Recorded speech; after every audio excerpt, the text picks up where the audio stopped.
Let's talk about chapter 32 that is conflict and power, clash का game. अब the core truth is कि conflict में ही आपकी real power reveal होती है।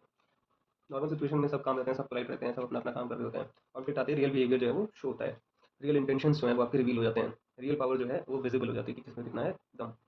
Conflict is truth exposure. Conflict unavoidable होता है, जहाँ इंटरेस्ट क्लैश करेगा वहाँ कॉन्फ्लिक्ट होगा ही होगा। टाइप्स रिसोर्सेज के लिए, पोजीशन के लिए, ईगो के लिए या कंट्रोल पाने के लिए। कॉन्फ्लिक्ट नेचुरल है। Reaction versus control. कॉन्फ्लिक्ट में जो रिएक्ट करता है वो कंट्रोल लूज कर देता है। अगर तुम इमोशनल होकर रिएक्ट करोगे तो तुम प्रेडिक्टेबल हो जाओगे। जो काम होता है वो कंट्रोल में होता है। Emotional escalation. इमोशन कॉन्फ्लिक्ट को एस्केलेट करता है।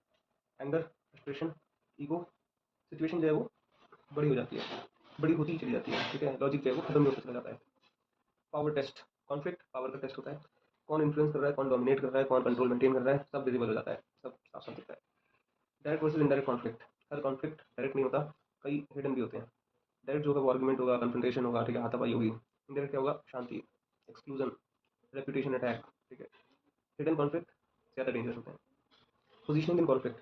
तुम कॉन्फ्लिक्ट में कैसे दिखते हो वो आउटकम को डिसाइड करता है। अगर तुम डिस्प्रेट लगते हो तो तुम वीक दिखते हो, अगर तुम कंपोज हो तो तुम स्ट्रांग हो जाते हो। Control of narrative. कॉन्फ्लिक्ट में स्टोरी कंट्रोल करो, आउटकम कंट्रोल करो। सेम कॉन्फ्लिक्ट के दो वर्जन होते हैं, लोग स्टोरी को फॉलो करते हैं।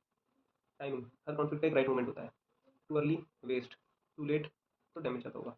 Timing is leverage. जैसे सुन कहते हैं ना द आर्ट ऑफ वॉर में कि लड़ाई अपने टाइम से करनी चाहिए जब अपना समय मजबूत हो। Avoid versus engage. हर कॉन्फ्लिक्ट लड़ना जरूरी नहीं होता।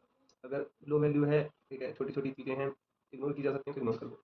अगर क्रिटिकल है, ठीक है, कुछ लड़ाइयाँ इंपॉर्टेंट होती हैं तो एंगेज करना चाहिए। सेलेक्टिव कॉन्फ्लिक्ट्स में भी करना चाहिए। Pressure handling. प्रेशर में जो स्टेबल है वो डोमिनेट करता है। अगर तुम ब्रेक डाउन हो गए तो लॉस हो जाएगा। Stability is the advantage. Win का मीनिंग। हर जीत विजिबल नहीं होती, कभी कभी डैमेज अवॉइड करना भी विन होता है। आउटकम प्रीडिफाइन करो।